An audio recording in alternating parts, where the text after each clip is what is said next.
Hello, hello, Introduction to Theater, folks. Second 8 weeks. I owe everyone a big apology.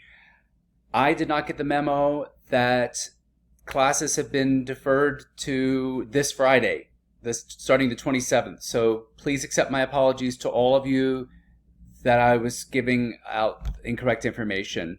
There's been so much information hurled out at us, and I don't know how, but I missed that. So my big apologies to everyone that I kind of freaked out.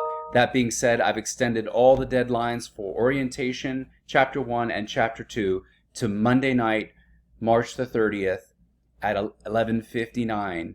Immediately the next night, Chapter 3 will be due. So again, please go in and do all of your exercises. They're all reopened for you.